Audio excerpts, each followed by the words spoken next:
The alarm screamed through the command center of New Denver Mining Colony. Captain Lisa Wong ran down the metal corridor, her boots hitting the floor hard with each step. Red lights flashed on the walls, and people rushed past her, carrying emergency supplies. "Captain, we have 12 enemy dreadnoughts entering the system," Sergeant Mike Davis called out from his station. His voice was steady, but Lisa could see the fear in his eyes. Everyone knew what Zephrian dreadnoughts meant: death.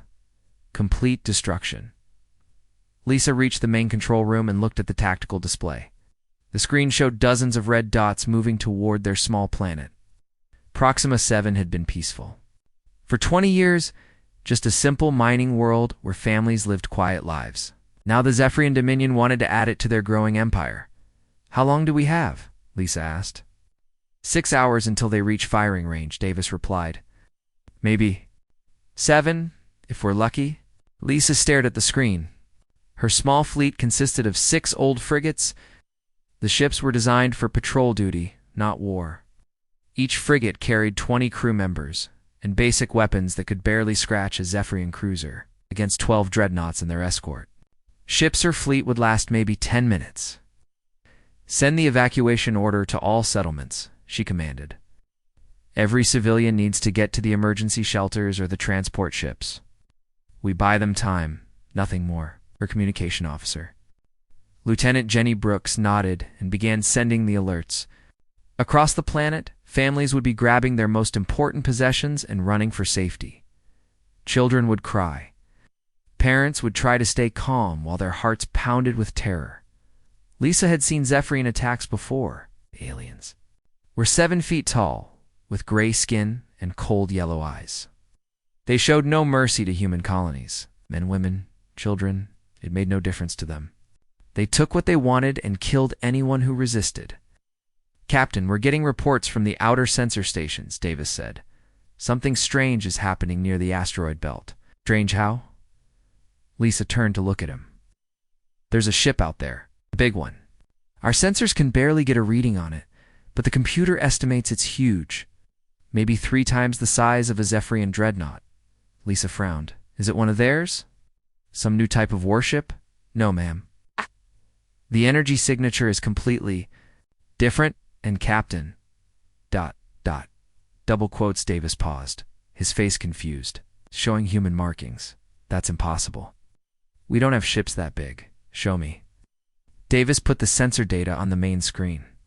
The image was fuzzy and kept breaking up, but Lisa could see the outline of a massive vessel. It looked nothing like the ships she knew. Human ships were boxy and practical. This thing was smooth and deadly looking, like a knife designed by an artist. "Can you get a better image?" "I'm trying, but every time we focus the sensors on it, the readings go crazy. It's like the ship is interfering with our equipment somehow." Lisa walked closer to the screen.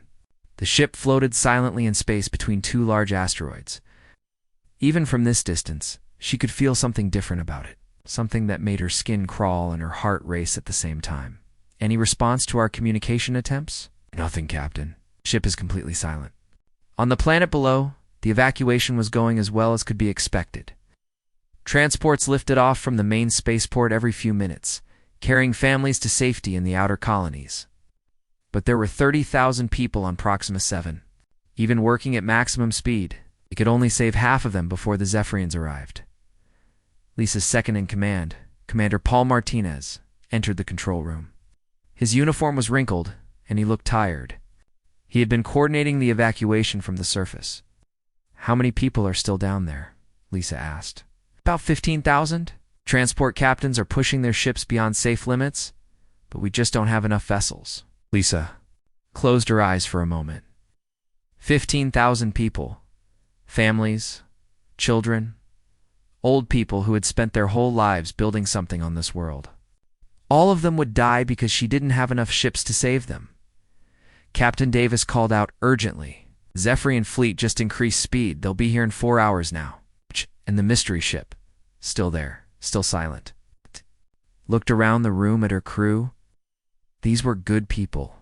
They had signed up to protect the colonies knowing they might die doing it. None of them complained. None of them asked to run away. They would stand and fight because that's what humans did when backed into a corner. "All ships, this is Captain." Wong, she said into her communication device, prepare for combat operations. We hold them off as long as possible. Every minute we buy is another transport full of civilians that gets away. The responses came back quickly. Roger that, Captain. We're ready. Let's give them hell. Her 6 small ships moved into formation between the planet and the approaching enemy fleet. They looked tiny against the black of space, like insects waiting for a boot to step on. But they would fight anyway. Lieutenant Brooks suddenly stood up from her station. Captain, I'm picking up a transmission. It's not from the Zephrians. Who is it? It's coming from the mystery ship. They're using human communication frequencies. Lisa felt her heart skip. Put it through. The speaker crackled to life. A man's voice came through, calm and confident. This is Captain Jack Morrison of the United Earth Navy vessel Harbinger. We are aware of your situation. Maintain your current position and continue evacuation procedures. Lisa stared at the speaker. United Earth Navy. There was no such thing. Earth had been destroyed 40 years ago. She had never heard of any ship called Harbinger. This is Captain Lisa Wong of the Colonial Defense Force. Please identify yourself and state your intentions. Captain Wong, we are here to help. Keep your people safe. We will handle the Zephrian fleet. Lisa looked at her crew. They all wore the same confused expression she felt. One ship against the most powerful alien fleet in known space. It was impossible. It was insane. But somehow, for the first time in hours, Lisa felt a small spark of hope. The Zephrian fleet dropped out of hyperspace like a pack of metal wolves. Admiral Crix Vorthok stood on the bridge of his flagship, watching the human colony grow larger on the main screen. His yellow eyes gleamed with satisfaction. Another easy conquest for the Dominion. Scan the system, Vorthok ordered his tactical officer. His voice was deep and harsh, like grinding stone. I want to know exactly what these humans have to defend themselves. Yes, Admiral. We detect 6 human frigates in defensive formation. Old models, no threat to our forces. Vorthok laughed, a sound like breaking glass. 6 ships? These humans learn nothing. Send the standard surrender demand. The communication officer, a younger Zephrian, with bright yellow markings on his gray skin, activated the transmission system. Human vessels. This is Admiral Crix Vorthok of the Zephrian Dominion. You are ordered to surrender immediately. Lower your shields and prepare to be boarded. Any resistance will result in the complete destruction of your colony. On the bridge of the Defiant, Captain Lisa Wong heard the alien's words and felt her stomach turn cold. She had heard recordings of Zephrian's surrender demands before. They always said the same thing. Submit or die. No response, Captain? Asked Commander Martinez. What's the point? Lisa replied. We both know how this ends. But before she could give the order to engage, another voice cut through the communication channel. The same calm voice they had heard earlier from the mystery. Ship. Zephrian Fleet. This is Captain Jack Morrison of the United Earth Navy vessel Harbinger. You are ordered to withdraw immediately from human space. Every person on the Defiance bridge turned to stare at the communication console. Even the evacuation chatter from the planet below seemed to quiet down. Admiral Vorthok's reaction was immediate and loud. His roar of anger echoed through his bridge. What human dares to give me orders? Find that ship. The Zephrian sensors swept the system and quickly located the massive vessel. It had moved from the asteroid belt and now hung. In space directly between the alien fleet and Proxima 7, the ship was enormous. Bigger than anything in the Zephrian databases. Admiral, the vessel is 3.2 kilometers long, reported the tactical officer. Mass estimates suggest heavy armor and weapon systems. Design is unknown. Vorthok studied the image on his screen. The human ship looked dangerous, but it was still just one vessel against his entire armada. It's 12 dreadnoughts, 47 cruisers, and over 200 support ships. No single ship could stand against such force. Open a channel to this, Morrison, Vorthok commanded. The connection crackled to life. Says Admiral Vorthok. I do not know what hole you crawled out of, human, but you will surrender your ship immediately. You face the might of the Zephrian Dominion. Resistance is death. Morrison's reply came back without hesitation.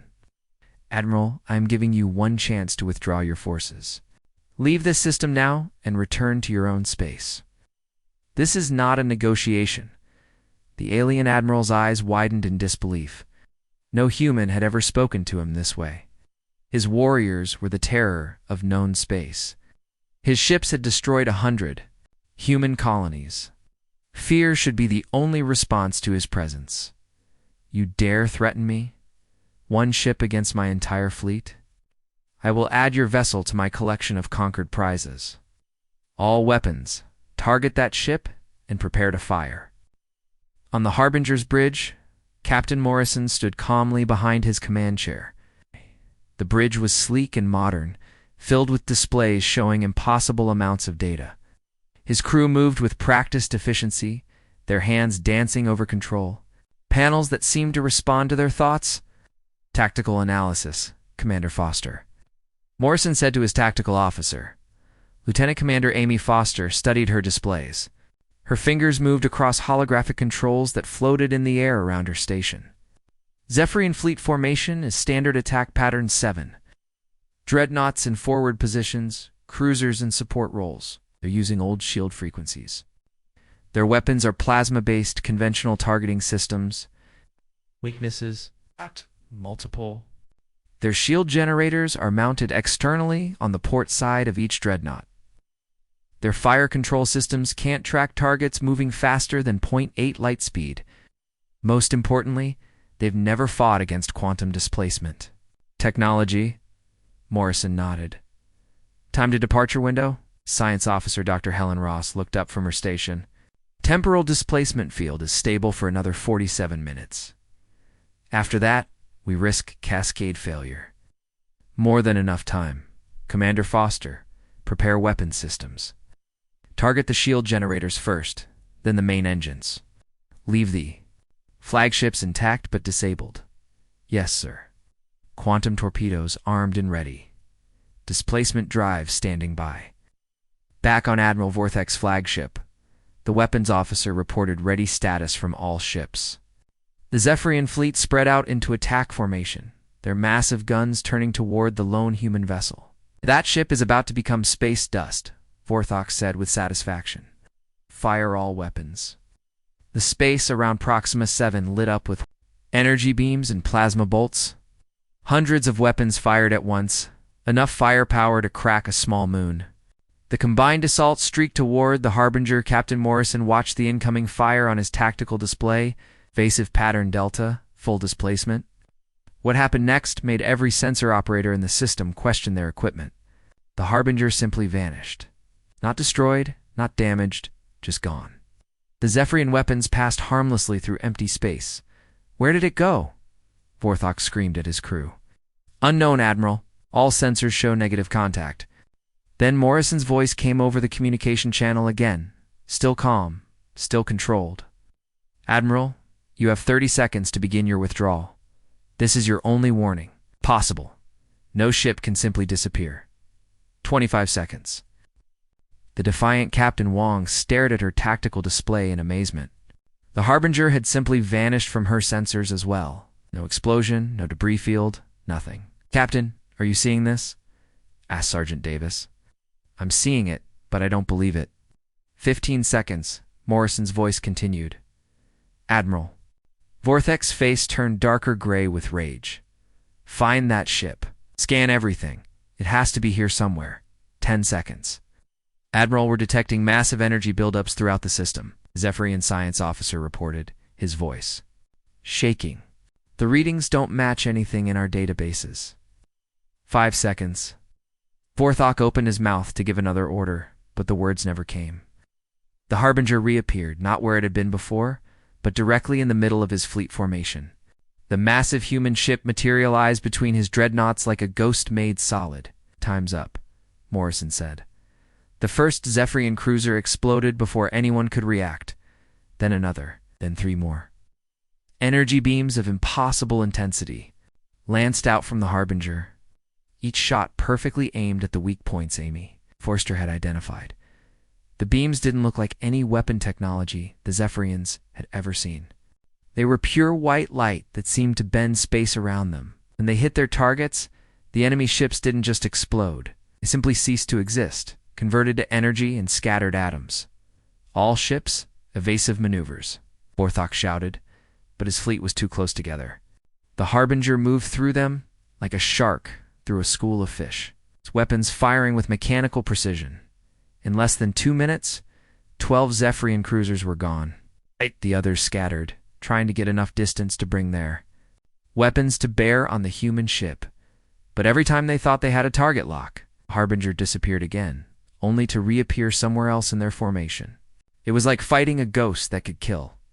Captain Wong watched the impossible battle unfold on her screens. The most feared fleet in known space was being torn apart by a single human ship that shouldn't exist, using technology that made no sense. "My God," she whispered. "What are we looking at?" On the Harbinger's bridge. Morrison checked the tactical display. Phase 1 was complete. Now came the real test. The Harbinger did not wait for the Zephrians to reorganize. Captain Morrison stood on his bridge, watching the tactical display as his ship moved through the enemy formation like death itself. "Commander Foster, execute pattern Alpha 7. Morrison ordered. Amy Foster's hands danced over her controls. The quantum targeting system locked onto 6 Zephrian dreadnoughts simultaneously. Her screen showed perfect firing solutions for each target, calculated down to the microsecond. Firing, she announced, the Harbinger's main weapons discharged in a sequence that seemed impossible. 6 beams of pure energy shot out from different points on the ship's hull, each beam traveling in a different direction. But as they flew through space, the beams curved and twisted, following paths that bent around the laws of physics. Admiral Vorthok watched in horror as the energy beams struck his dreadnoughts at exactly the same moment. The massive warships, each one capable of destroying a planet, simply vanished in flashes of white light. "How is this possible?" he screamed at his science officer. "No weapon can fire in 6 directions at once. Admiral, their energy signatures are unlike anything we've encountered. The beams appear to be following curved space-time paths. They're bending reality itself." On the Defiant, Captain Lisa Wong gripped her command chair as she watched the impossible battle. Her tactical officer, Sergeant Davis, was running continuous scans on the Harbinger, but the readings made no sense. "Captain, I'm getting energy readings that shouldn't exist," Davis reported. "The ship is generating gravitational fields, manipulating space-time, and somehow existing in multiple locations at once." "Oh, multiple locations?" "Yes, ma'am. Our sensors are tracking the Harbinger in 7 different positions simultaneously. Like the ship is spread across space and time." Lisa stared at the tactical display. The Harbinger appeared as multiple ghost images, each one firing weapons at different Zephrian ships. The alien fleet was being attacked from all directions by what seemed to be a single vessel. Commander Martinez shook his head in disbelief. "This has to be some kind of holographic projection. One ship can't be in 7 places at once." But the exploding Zephrian vessels proved otherwise. Each ghost image of the Harbinger was real, each one capable of destroying enemy ships with single shots. Admiral Vorthok tried to rally his remaining forces. "All dreadnoughts, concentrate fire on the nearest target. Overwhelm it with plasma bombardment." 4 of his remaining dreadnoughts turned their massive guns toward one of the Harbinger's manifestations. Their combined firepower could melt a small moon. The space around the human ship filled with superheated plasma and energy bolts. The attacks passed harmlessly through the Harbinger as if it were made of light. "Impossible," Vorthok roared. "Nothing can be immune to concentrated plasma fire." Lieutenant Commander Foster smiled coldly at her tactical station. The Zephrians were using conventional weapons against a ship that existed partially outside normal space-time. Their attacks were hitting empty space, while the real Harbinger struck from angles they couldn't detect. "Phase shift to dimensional frequency 7, she ordered her weapons crew. "Target the enemy flagship's command section. Disable only, do not destroy." "Why aren't we destroying it?" asked one of her junior officers. "Because Captain Morrison wants survivors to carry a message back to their empire," Foster replied. "Fear is more powerful than death in this case." The Harbinger materialized directly above Vorthak's flagship. At this range, the alien crew could see the human ship's hull in detail. It was covered in geometric patterns that seemed to shift and move as if the metal itself was alive. A single, precisely aimed beam struck the flagship's bridge tower. The blast was carefully calculated to destroy all weapons and engines while leaving life support intact. Vorthak's massive ship went dark, drifting helplessly in space. The remaining Zephrian vessels tried to flee. Their commanders had finally realized they were fighting something beyond their understanding, but escape proved impossible. "Commander Foster, deploy quantum nets," Morrison ordered. Foster's fingers moved across her controls. Quantum nets deployed. All fleeing vessels caught in displacement field. Space around the retreating Zephrian ships began to ripple like water. The fleeing vessels slowed, then stopped completely, held in place by forces they couldn't comprehend. Their engines fired at maximum power, but they remained motionless. "What's happening to us?" screamed the captain of one Zephrian cruiser.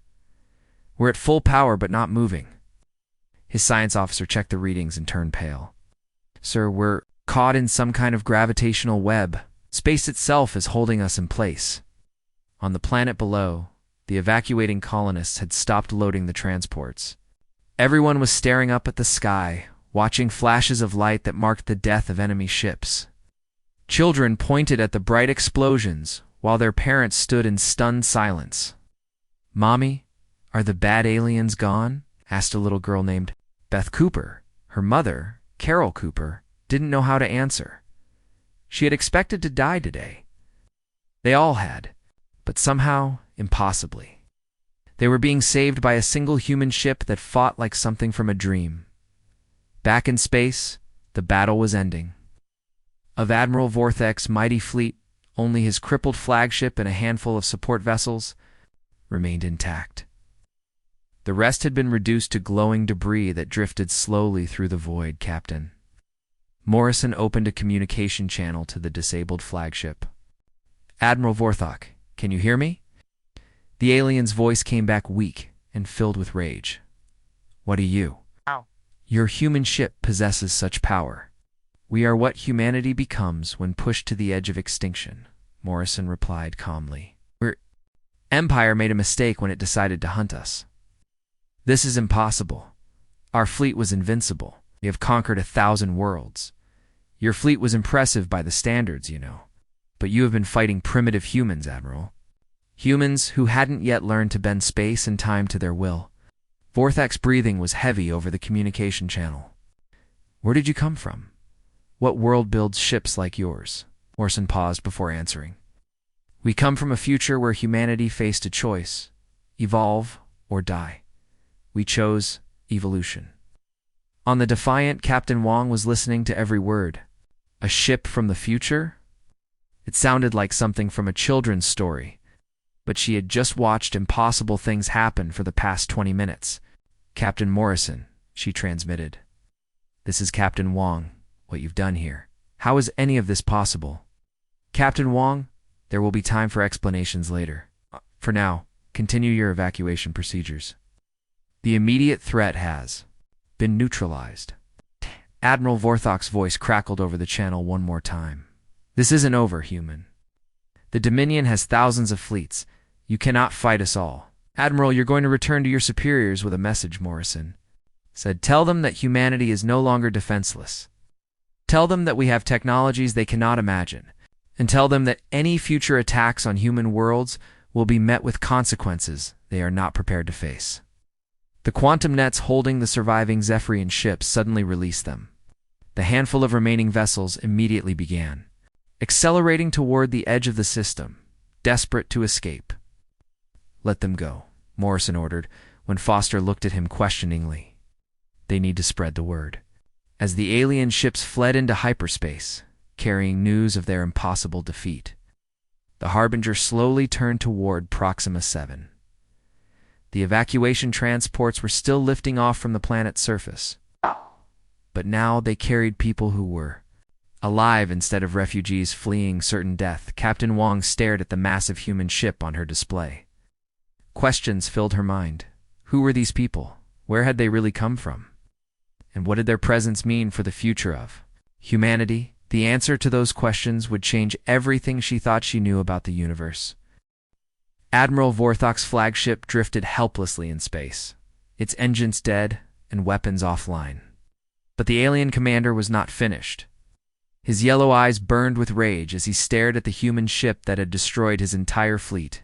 Emergency. Power to all systems, he commanded his crew. I don't care if we drain the life support.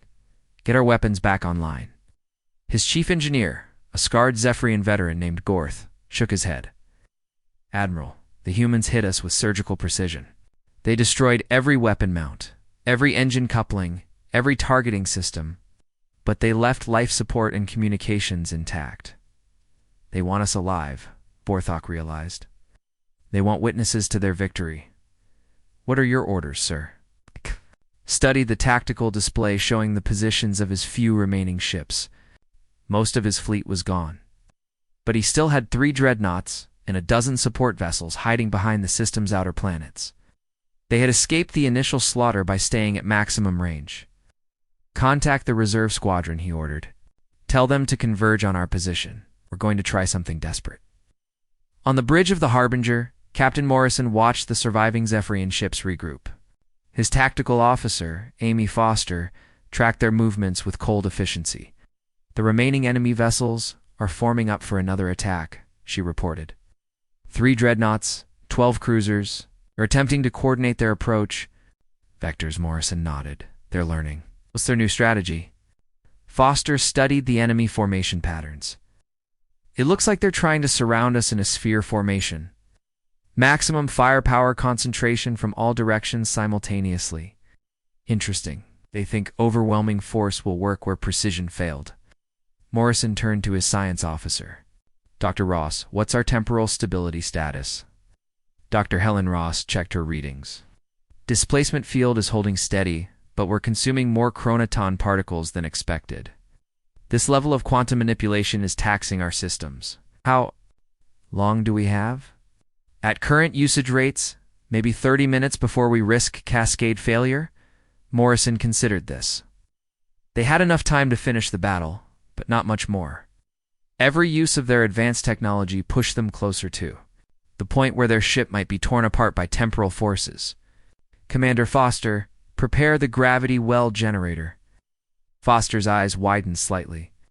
The gravity well was their most devastating weapon, but also the most dangerous to use. Sir, are you sure? That weapon has unpredictable effects on local space-time. These aliens need to understand the difference between their technology and ours. Activate the system. The 3 surviving Zephrian dreadnoughts moved into position around the Harbinger. Admiral Vorthok had positioned them at equal distances, creating a perfect triangle with the human ship at the center. Each dreadnought carried enough firepower to crack a planet's crust. This is our final gambit, Vorthok transmitted to his remaining ship commanders. We fire everything at once. Every weapon, every torpedo, every energy cell we have left. That ship cannot survive the combined output of 3 dreadnoughts. The Zephyrin commanders acknowledged the order. They had lost friends, ships, and honor. Today, this was their chance for revenge against the impossible human vessel. All weapons charged and ready, reported Vorthok's weapons officer. Fire everything. The space around the Harbinger erupted in brilliant light. Plasma beams, quantum torpedoes, and energy bolts converged on the human ship from 3 directions. The combined firepower was enough to sterilize a continent, but instead of trying to dodge or phase shift, the Harbinger did something completely unexpected. The ship began to glow with a deep purple light that seemed to pull at the fabric of space itself. Commander Steve Parker, the Harbinger's chief engineer, monitored the gravity well generator from his station. Gravity well at 20% power. In climbing, he reported. Space-time distortion field expanding. The Zephrian weapons fire began to curve as it approached the human ship. The massive energy beams bent inward, pulled off course by the artificial gravity field surrounding the Harbinger. Instead of striking their target, the alien weapons began to spiral around the human vessel like water going down a drain. What's happening to our weapons? Shouted one Zephrian commander. His science officer stared at his instruments in disbelief. "Sir, the human ship is generating a localized gravity well. Our weapons are being pulled into orbit around their vessel." Vorthok watched in horror as his fleet's final desperate attack became trapped in the space around the enemy ship. The energy beams and torpedoes spun faster and faster, gaining speed as they fell toward the Harbinger. "Gravity well at 50%, Parker reported. "The field is becoming self-sustaining." "What does that mean?" asked Morrison. "It means the gravity well is now pulling in matter from the surrounding area, including the enemy ships." The three Zephrian dreadnoughts suddenly lurched toward the Harbinger. Their engines fired at maximum power, trying to escape the artificial gravity field, but they continued to drift inward. "Emergency thrust," Vorthok screamed. "All power to engines." But it was too late. The gravity well had reached critical mass. The three massive alien warships began to accelerate toward each other, pulled by forces they could not resist. On the Defiant, Captain Lisa Wong watched her tactical display with amazement and terror. The Harbinger had created what looked like a miniature black hole. The enemy ships were being crushed together by their own weapons fire, which continued to spiral around the gravity well at increasing speeds. "Captain, I'm reading gravitational forces that shouldn't be possible," reported Sergeant Davis. "The human ship is manipulating space-time on a massive scale." The first Zephrian dreadnought collided with the second at a relative speed of several kilometers per second. The impact sent both ships spinning toward the third vessel. Metal screamed as the massive hulls crumpled together like tin cans. "Gravity well at 80%, Parker announced. "Recommend immediate shutdown to prevent cascade reaction." "Not yet," Morrison replied. "Let them see what happens when you try to hunt humanity." The three enemy dreadnoughts smashed together in a tangle of twisted metal and exploding reactors. The gravity well continued to compress them, forcing thousands of tons of starship material into an ever smaller space. Then the concentrated weapons fire that had been orbiting the Harbinger began to impact the crushed alien vessels. Plasma beams and quantum torpedoes, accelerated to tremendous speeds by the gravity field, struck the wreckage with devastating force. The combined mass of three dreadnoughts exploded in a chain reaction that lit up the entire star system. The explosion was so bright that people on the planet's surface could see it with the naked eye.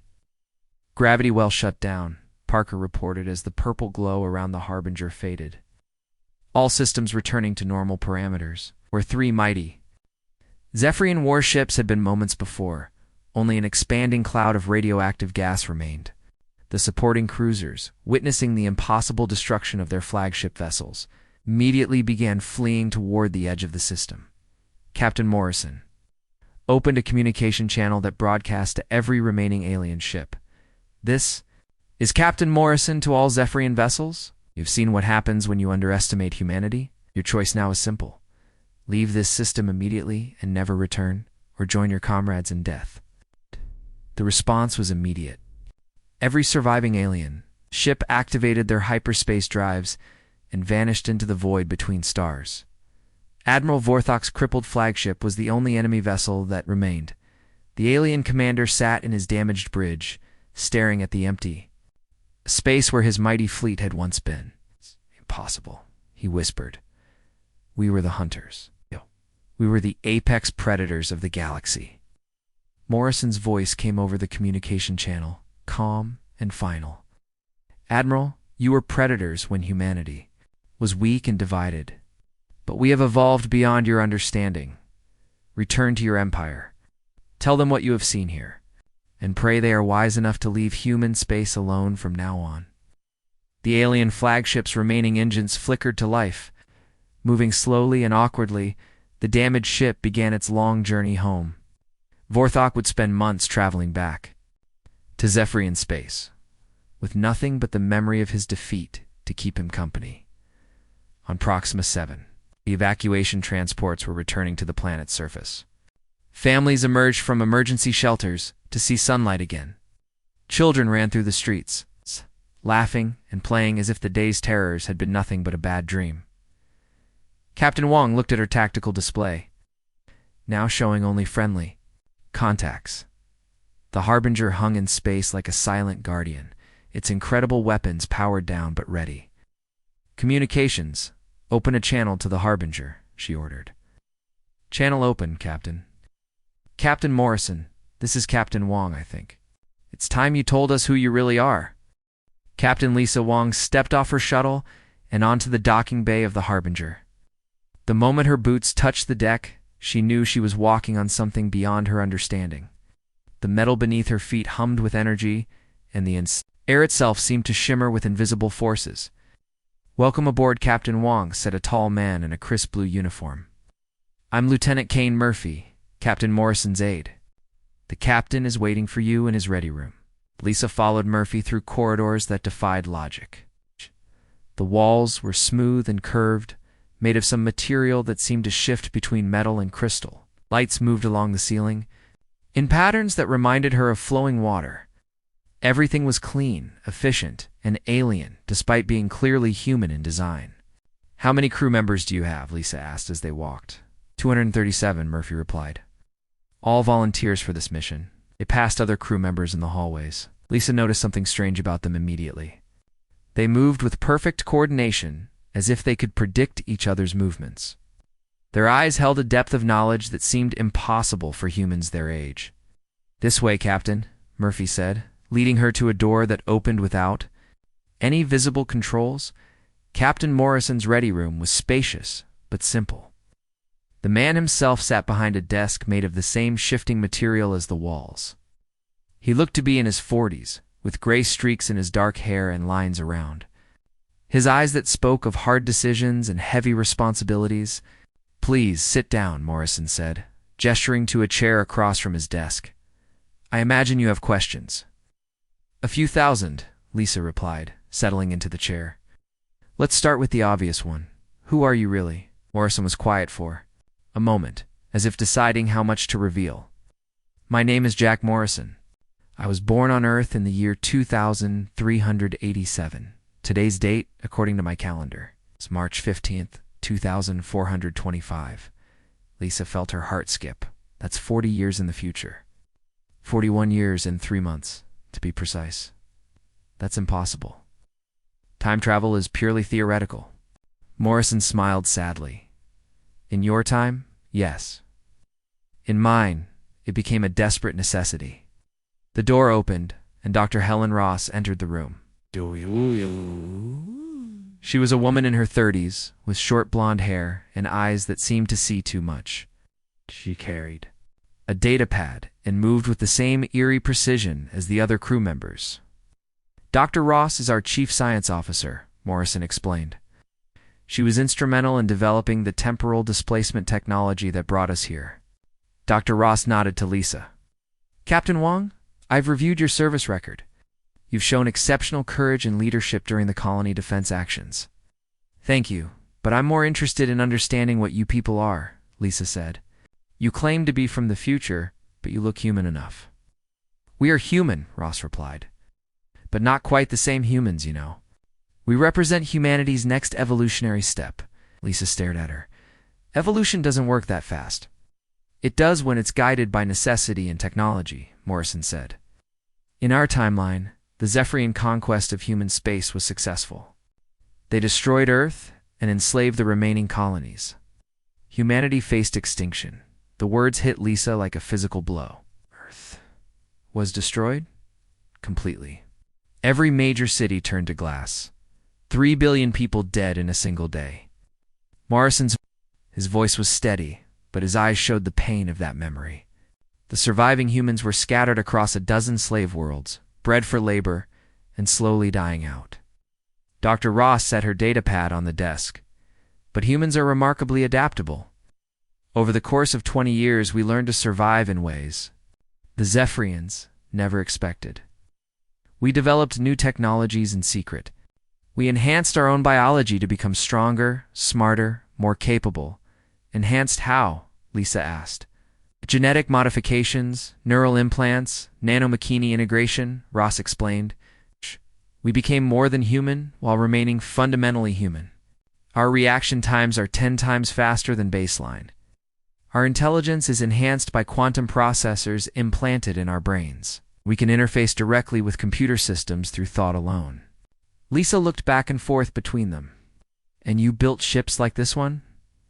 We built many ships, Morrison said. An entire fleet designed for one purpose, to travel back in time and prevent the original timeline from occurring. But if you change the past, what happens to your future? What happens to you? Morrison and Ross exchanged a look that was full of meaning. Morrison answered quietly, "We cease to exist.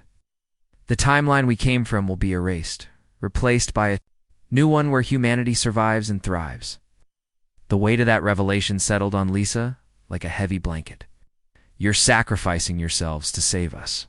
"Not just you," Ross said. "We're saving the entire human race. Every person who died in our timeline will have a chance to live. Every child who was never born will have a chance to exist." Lisa stood up and walked to the room's single window. Outside, she could see the stars and the distant shape of Proxima 7. "How many of you made this journey?" "Just us," Morrison replied. "The Harbinger is the only ship that survived the temporal displacement. The others were destroyed by the chronoton storms between timelines. And how long do you have?" Dr. Ross checked her data pad. "The temporal displacement field is becoming unstable. We estimate another 6 hours before the ship begins to phase out of this reality permanently." 6 hours. Lisa turned back to face them. "What do you plan to do with those 6 hours?" Morrison stood and moved to a wall display that showed star charts of human space. "We're going to give your people the tools they need to defend themselves.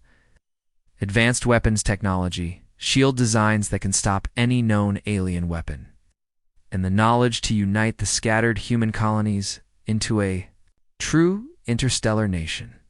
"The colonies barely trust each other as it is," Lisa pointed out. "How do you expect them to unite?" "Because they'll have to," Ross said simply. "The Zephrians will return in greater numbers once word of this defeat spreads. Other alien empires will see humanity as a threat that needs to be eliminated. Your species will unite or face extinction." Morrison touched the wall display and it zoomed in on specific star systems. "We've already transmitted technical specifications to 12 major human worlds. Your engineers are receiving blueprints for fusion reactors that run at 90% efficiency, shield generators that can protect entire planets, and weapons that use quantum mechanics as their base technology." Lisa stared at the star chart. "You're giving us decades of technological advancement in a single day." "More like centuries," Ross corrected. "Some of these technologies won't be naturally developed by human science for another 500 years. But why us? Why this timeline? Why not go back further and prevent the war from starting?" Morrison's expression grew grim. "We tried that. This is our 7th attempt to change history. Every time we went back further, we created worse timelines. Wars that started earlier, alien invasions that were more successful, plagues that wiped out entire worlds. We learned that there are certain fixed points in history that cannot be changed without catastrophic consequences. And this moment is one of those points. This moment is where humanity's future is decided," Morrison said. "The Zephrian Attack on Proxima 7 was the beginning of their conquest in our original timeline. By stopping it here, by showing them that humans can fight back with superior technology, we change everything that comes after." Dr. Ross stood and moved to join Morrison at the display. "Captain Wong, in 6 hours this ship and everyone on it will fade from existence. But the technology we're leaving behind will ensure that humanity not only survives, but becomes the dominant force in this galaxy." Lisa looked at the 2 future humans who had sacrificed everything to save her people. "What do you need from me?" "We need you to be humanity's voice in what comes next," Morrison said. "The colonies will need someone to speak for them when the alien empires come calling. Someone who witnessed what happened here today. Someone who understands the responsibility that comes with the power we're giving you." "You want me to be an ambassador?" "We want you to be humanity's first representative to the galactic community," Ross said. "Okay, a position that doesn't exist yet, but will need to very soon." Through the window, Lisa could see other human ships arriving in the system. Word of the battle was spreading quickly. Representatives from a dozen colonies would be here within hours, all wanting to understand what had happened. "Captain Morrison," she said, "there's one more thing I need to know. In your timeline, what happened to me?" Morrison's smile was sad but warm. "You died defending Proxima 7, Captain. You and your entire crew fought to the last ship, buying time for civilians to escape. You were remembered as a hero. Lisa nodded slowly. Heroes and martyrs. In one timeline, she was dead. In another, she was being asked to reshape the future of human civilization. I accept, she said simply. Whatever comes next, I'll do my part to make sure humanity survives.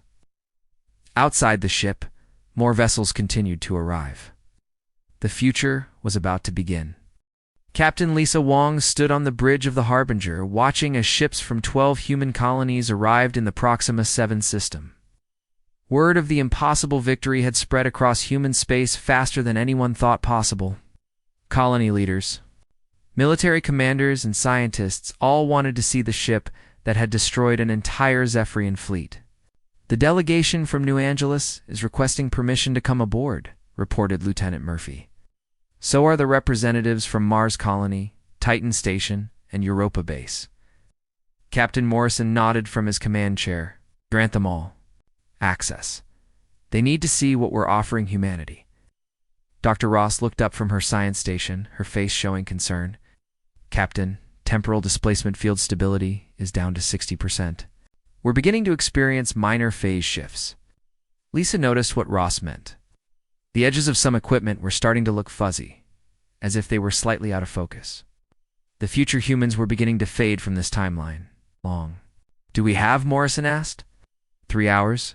Maybe 4 if we're lucky. Morrison stood and faced Lisa.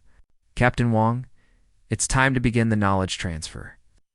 Are you ready to receive humanity's future? Lisa nodded. She had spent the past 2 hours learning about the responsibilities that would soon fall on her shoulders. The idea terrified her, but she knew there was no choice. Someone had to speak for humanity in the galaxy that was coming. The first group of colonial representatives arrived an hour later. Admiral Frank Stone from the Mars Defense Force led the delegation. He was a veteran military officer who had fought alien raids for 30 years. Behind him came Dr. Patricia Bell from the Science Directorate, Governor James Wright from New Angeles, and 8 other leaders from across human space. This is impossible, Admiral Stone said as he looked around the Harbinger's bridge. No human civilization has technology like this. Because we're not from your civilization, Morrison replied. We're from a future that will never exist now. Dr. Bell studied a holographic display that showed technical specifications for advanced shield generators. These power requirements are beyond anything we've achieved. The mathematics alone suggests energy manipulation on a planetary scale, which is exactly what you'll need when the real alien invasions begin, Dr. Ross said. Oh. The Zephrians were just the first wave. There are empires out there with thousands of ships, weapons that can crack planets in half, and no mercy for species they consider inferior. Governor Wright, a practical man who had built 3 colonies from nothing, asked the obvious question. What do you want in exchange for this technology? Ow. Morrison smiled. Nothing. We're giving it freely because humanity's survival depends on it. No one gives away technology this advanced for free, Admiral Stone said suspiciously. Lisa stepped forward. They're giving it away because they won't exist to use it. Every minute we stand here talking, they fade a little more from reality. They're sacrificing themselves to save us. To prove her point, she gestured toward Lieutenant Murphy, whose uniform was now translucent around the edges. The young officer noticed their stares and shrugged. It doesn't hurt. It's like becoming part of the light. Dr. Bell approached one of the Harbinger's computer terminals. May I examine the technical specifications? Please do, Dr. Ross replied. But I should warn you, some of these technologies won't make complete sense until your science advances. Think of them as blueprints for your grandchildren to build. For the next 2 hours, the colonial representatives toured the ship and received data downloads that would change human civilization forever. They saw fusion reactors that could power entire cities with fuel the size of a coffee cup. They learned about materials science that could create armor stronger than diamond yet flexible as cloth. They discovered weapon systems that used quantum mechanics to ignore conventional defenses. But the most important gift was the political framework Morrison's people had developed. a plan for uniting the scattered human colonies into a single interstellar nation. You're asking us to give up our independence, Governor Wright said as he reviewed the documents. We're asking you to pool your resources so you can survive, Morrison replied. In our timeline, the colonies fell one by one because they couldn't work together. The aliens picked you off like isolated prey. Admiral Stone studied the military cooperation protocols. This would create a unified human fleet. Ships from every colony under a single command structure. With you as the first Supreme Admiral, Morrison said, your experience fighting alien raids makes you the logical choice. Stone looked shocked. Me? I'm just a colonial defense commander. In 18 months, you'll be commanding fleets of ships that use technology from this vessel, Dr. Ross said. The aliens will learn to fear human military precision the same way they've learned to fear our science. As the discussions continued, more colonial ships arrived in the system. Transport vessels began moving between the new arrivals and the Harbinger, carrying technical specialists who would learn to build the advanced systems. The largest data transfer in human history was taking place. Lisa found herself coordinating between the different groups, helping them understand the scope of what they were receiving. Without realizing it, she was already acting as the voice of unified humanity. Captain Wong, Morrison said during a quiet moment, there's one more thing you need to know. She joined him at the main view screen, which showed the growing fleet of human vessels. What is it? In 6 months, the Galactic Council will send a delegation to human space. They'll want to know how you defeated the Zephrians. They'll be afraid of what humanity might become. And what do I tell them? Morrison's expression was serious. You tell them that humanity is willing to be a peaceful member of the galactic community. But you also make it clear that any attempt to conquer or destroy human worlds will be met with consequences they cannot imagine. Diplomacy backed by superior firepower. Exactly. It's the only language some species understand. Dr. Ross approached them, her form now noticeably transparent. Captain Morrison, we're experiencing cascade phase shifts. Final displacement in approximately 30 minutes. Morrison nodded and activated the ship's communication system. All colonial representatives, please prepare for final departure. The technical transfers are complete. As the delegations prepared to leave the Harbinger, Lisa remained on the bridge. She wanted to witness the end of these people who had given everything to save her species. Any regrets? She asked Morrison as his crew continued to fade around them. None, he replied. We've seen what humanity can become when pushed to evolve. Now, you'll have the chance to become something even better. The colonial ships moved to safe distances as the Harbinger began its final phase shift. The massive vessel started to glow with the same purple light Lisa had seen during the battle. But instead of creating a gravity well, the ship was creating a doorway back to its own timeline. Goodbye, Captain Wong, Morrison said, his voice growing faint. Take care of our past. I will, Lisa promised. And thank you. The Harbinger faded like a ghost at sunrise, taking its crew of future humans back to a timeline that would now never exist. In its place, they left behind the tools humanity would need to claim its destiny among the stars. 3 months later, Lisa stood in the newly constructed United Colonies headquarters on Luna, as humanity's first galactic ambassador. She was preparing for the arrival of alien delegates who wanted to understand the new human civilization. Outside her window, could see the construction yards where the first ships based on Harbinger technology were taking shape. Sleek vessels that combined human engineering with impossible science, crewed by people who understood that they were part of something larger than any single world. The Zephrian Empire had sent a formal apology in a treaty of non-aggression. Other alien powers were requesting trade agreements. The galaxy was learning to respect humanity not through fear, but through the knowledge that humans could defend themselves. Admiral Stone's voice came over the communication system. Ambassador Wong! The Galactic Council delegation is approaching. Luna, orbit. Are you ready to receive them? Lisa straightened her new diplomatic uniform and smiled. Send them down, Admiral. It's time to introduce the galaxy to to the new humanity. As the alien shuttles descended toward Luna's surface, Lisa thought about Captain Morrison and his crew. They had given their existence to create this moment. Now it was up to her and the rest of humanity to prove worthy of their sacrifice. The future had arrived, dawned, and it belonged to the human race.